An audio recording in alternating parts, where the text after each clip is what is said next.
할렐루야. 오늘도 말씀을 깨닫는 지혜와 응답받는 기도의 은총이 우리에게 넘치게 될 줄로 믿습니다. 여러분, 남유다와 북이스라엘, 나라가 이스라엘이 두 개로 쪼개졌어요. 남유다와 북이스라엘로 쪼개집니다.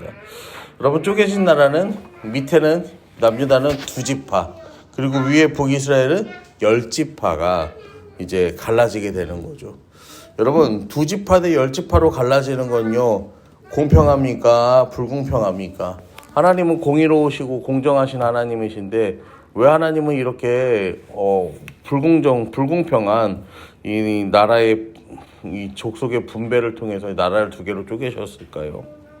이에 대한 답이 오늘 본문에 나오는 말씀에 있습니다. 오늘 말씀 1절입니다. 여로보암 왕 18째 해 아비야가 유다의 왕이 되고, 아비야가 누구냐면은 아비야는 르호보암의 아들입니다. 그러니까 다윗, 솔로몬이 르호보암을 낳고 르호보암이 왕이 된 후에 죽고 르호보암의 아들 아비야가 왕이 되는 거예요. 그러니까 솔로몬의 손자고 다윗의 증손자가 되는 거죠. 그때 이 여로보암, 북이스라엘의 형편이 어떠했냐면은 여로보암이 다스린 지 18째 해고 이 나라가 여전히 부강하고 이 굳세게 세워져 가던 때였습니다. 그래서 13장 2절에 보면 예루살렘에서 3년 동안 다스리니라. 그 어머니 이름은 미가야요 기브아 사람 우리엘 딸이더라. 아비야가 여로보암과 더불어 싸울세. 아비야가 통치를 3년밖에 못해요. 근데 그 상황에서 여로보암과 싸워요. 여로보암은 지금 통치 18년째잖아요. 그러니까 여로보암의 왕권은 어떻습니까? 여러분, 지금이야 이게 우리가 뭐 대통령을 뽑고 이렇게 해도 임기가 있으니까 임기 말년에는 힘이 없다고 하잖아요. 고대의 왕은 그렇지. 고대의 왕은 힘이 언제 떨어지는 거예요? 죽으면 떨어지는 거야. 그러니까 18년째 통치를 하고 있다는 건 여로보암의 통치가 굉장히 어땠다는 거예요? 강력했다라는 것을 우리가 알 수가 있는 거죠. 자, 그 싸움을 시작할 때 이 성경은 이 아비야의 어머니의 이름을 이야기합니다. 아비야의 어머니를 말하는데 이 성경은 철저하게 히브리 사회는 신앙적으로 모계 사회입니다. 그래서요, 이 어머니가 자녀를 어떻게 키우고 어떻게 양육하는지를 굉장히 중요하게 여깁니다. 이 르호보암이라는 그 왕에 대해서도 성경에서 굉장히 야박하게 표현하는 이유 중에 하나가 뭐냐면요, 이 르호보암의 어머니가 누구니까요? 암몬 사람이기 때문에 그렇습니다. 밀곰을 숭배하고 우상을 섬기는 그 암몬 사람이었기 때문에 르호보암은 이 모계의 전통을 따르는 이스라엘 역사에서 보면은 엄밀하게 말하면 르호보암은 어디 사람인 거예요? 암몬 사람인 거죠. 그런데 이 미가야라는 그 아비야의 어머니를 소개하는데 이 미가야가 우리엘의 딸이다라고 성경이 말합니다. 우리엘이 누구냐면요, 여러분 압살롬 아시죠? 압살롬. 다윗의 아들 압살롬 아시죠? 압살롬의 사위가 누구냐면요, 우리엘입니다. 우리엘. 그러니까 이 미가야라는 사람은 압살롬에게는 손녀가 되는 거고 다윗에게는 또 누가 되는 거예요? 증손녀가 되는 거예요. 이 아비야의 어머니 미가야는 한마디로 다윗의 자손입니다. 다윗의 자손. 다윗을 지키시는 하나님의 그 도우시는 손길이 미가야를 통해서 이어지고 있음을 성경은 말하고 있습니다. 여러분, 하나님의 돌보시는 그 손길은요, 당대로 끝나지 않고 그 다음으로 계속해서 연결됨을 여러분 기억하시기를 바랍니다. 지금 말이 안 되는 이 싸움의 한복판에 신앙으로 길러낸 사람이 서 있는 거예요. 자, 그래서 역대하 13장 3절에 보면 아비야는 싸움에 용감한 군사 40만 명을 택하여 준비하였고 여로보암은 큰 용사 80만 명을 택하여 그와 대진한지라. 남유다의 군사는 40만, 북이스라엘 군사는 80만입니다. 이 역대하 11장 보면은 이 르호보암 때 군사를 불러일으켰을 때 18만 명을 모으거든요. 그러니까 지금 이 12만 명이 늘어난 상태예요. 그러니까 아비야가 비록 통치한 지는 얼마 안 됐지만 이 굉장히 많이 군사를 모집하는 모습을 볼 수 있게 됩니다.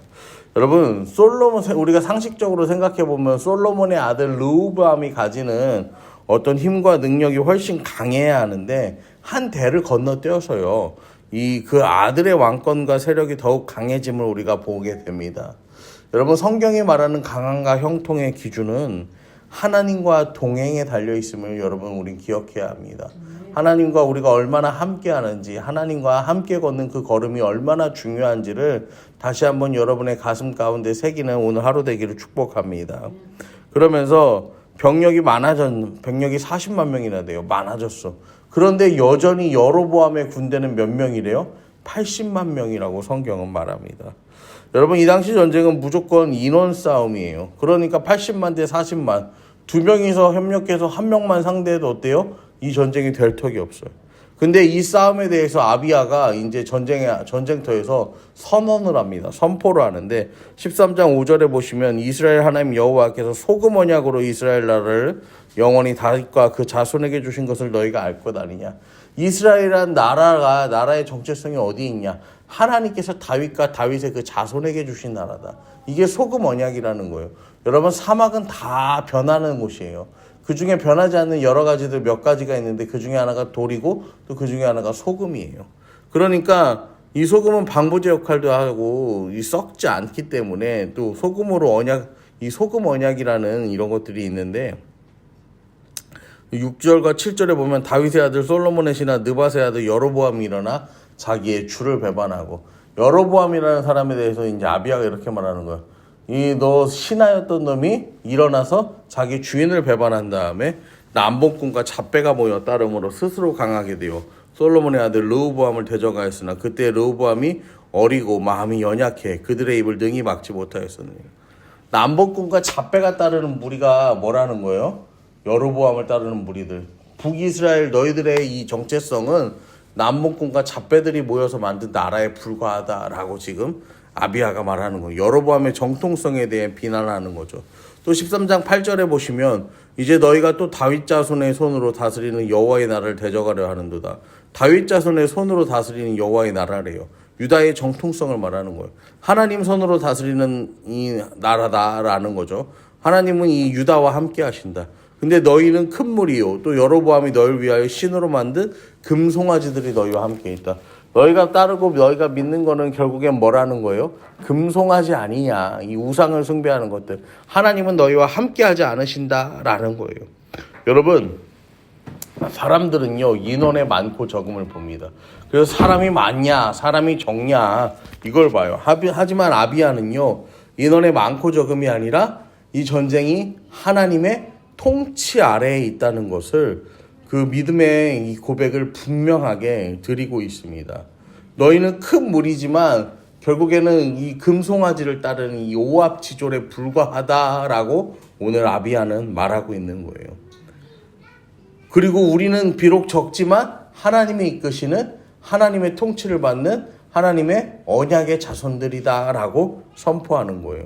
그래서 9절에도 보시면 너희가 아론 자손인 여호와의 제사장들과 레위 사람들을 쫓아내고 이방 백성들의 풍속을 따라 제사장을 삼지 아니하였느냐. 누구를 막론하고 어린 수송아지 한 마리와 순양 7마리를 끌고 와 장립을 받고자 하는 자마다 허무한 신들의 제사장이 될 수 있도다. 아무나 제사장 시켜준다는 거예요. 하나님께 제대로 된 예배를 드리지 않는다는 거죠. 이게 전쟁터에서 할 얘기가 아닌 것 같은데 이런 얘기를 전쟁터에서 하는 이유가 있어요. 왜냐하면 전쟁의 승패가 어디에 달렸어요? 전쟁의 주인이신 하나님께 달렸다는 사실을 알고 있기 때문에. 그래서 하나님을 섬기는 팀이 하나님을 섬기는 그 편이 어떻게 해요? 이기는 편 우리 편이 아니라 그 편이 이기는 편이라는 거예요. 인원도 아니고 작전도 아니고 하나님이 함께 하시느냐, 하나님의 동행의 여부가 그 승리의 기준이 된다라는 것을 오늘 아비야는 고백하고 있습니다. 그래서 10절에도 보시면 우리에겐 여호와께서 우리 하나님이 되시니, 여호와께서 우리 하나님 되신다고 하죠. 그리고 12절에도 하나님이 우리와 함께 하사, 그 다음에 우리의 머리 되시고 그 제사장들도 우리와 함께하여 전쟁에 나팔을 불어 너희를 공격한다라고 하는 거예요. 그런데 이제 이렇게 믿음으로 아비야가 선포하는 가운데 13절에 보시면 여로보암이 유다의 뒤를 둘러 복병하였으므로 그 앞에는 이스라엘 사람들이 있고 그 뒤에는 복병이 있는지라. 지금 막 아비야가 이렇게 믿음으로 선포하고 있는데 이 여로보암이 어떻게 하냐면 병력을 둘로 쪼개서 하나는 앞에서 대적하고 하나는 뒤로 돌아서 이 양쪽으로 이 포위를 한 형국이 되는 겁니다. 그래서 14절에 보시면은 유다 사람이 뒤를 돌아보고 자기 앞뒤 적병으로 말미암아 여호와께 부르짖고 제사장들은 나팔을 부니라. 앞뒤로 둘러싸인 그 상황 속에서 어떤 작전을 세우는 것도 아니고 뭐 이 사람들이 혼란에 빠지는 것도 아니고 뭐합니까? 기도와 찬양을 하나님께 올려드립니다. 그리고 제사장들은 나팔을 불어요. 여리고성이 무너질 때 했던 거랑 똑같잖아요. 지금 여로보암은요, 인간적인 방법을 동원해서 작전을 짜고 이 절반밖에 안 되는 군대는요, 하나님의 방법을 씁니다. 그런데요, 13장 15절부터 16절 말씀을 보면 유다 사람이 소리 지를 때 하나님이 여로보암과 온 이스라엘을 아비야와 유다 앞에서 치시니 이스라엘 자손이 유다 앞에서 도망하는지라 하나님이 그들의 손에 넘기셨으므로 하나님께서 치셨다라고 성경은 말해요. 그리고 이스라엘이 도망합니다. 하나님의 손이 넘어가니까 싸움이 어떻게 되는 거예요? 끝나버리는 거예요. 병력의 많고 적음, 작전의 우수함이 아무 상관이 없게 되는 거예요. 하나님의 손길 앞에서, 하나님의 이 역사하심 앞에서는요, 그것들이 아무런 의미가 없게 되는 것입니다. 그래서 18절에 그때 이스라엘 자손이 항복하고 유다 자손이 이겼으니 이는 그들의 조상들이 하나님 여호와를 의지하였음이라 라고 성경은 말합니다. 10개 지파와 2개 지파가 싸웠어요. 80만 명과 40만 명이 싸웠단 말이에요. 그런데 유다가 이깁니다. 왜 유다가 이깁니까? 그들이 여호와를 의지하였기 때문에. 그들이 하나님 편에 섰기에, 하나님과 동행했기에 승리했다라고 성경은 말합니다. 여러분, 우리가 누구의 편에 서는지, 마음에 무엇을 품고 사는지가 중요한 이유가 여기에 있습니다. 하나님이 함께 하시면요, 세상은 결코 우리를 당해낼 수 없음을 여러분 믿으시기를 바랍니다. 세상의 방법은요, 하나님이 도우심을 절대로 이기지 못합니다. 하나님이 그걸 보여주시려고 이 10대 2라는 이 굉장히 불리한 상황을 만드시고 그것을 능히 역전시키시는 이 하나님의 일하심을 오늘 우리에게 보여주십니다. 오늘 우리 주님께서 주신 이 진리의 말씀을 붙잡고요, 내가 이 하루를 살아가면서 무엇을 위해 살아갈 것인가, 누구를 위해서 살아갈 것인가, 내가 어느 편에 설 것인가, 여러분 결단하는 저와 여러분 되기를 소망합니다. 이기게 하시는 우리 하나님 편에 서시고 그 하나님이 이끄시는 대로 믿음으로 날마다 걸어가는 저와 여러분, 우리 새벽가족 되기를 간절히 축원합니다.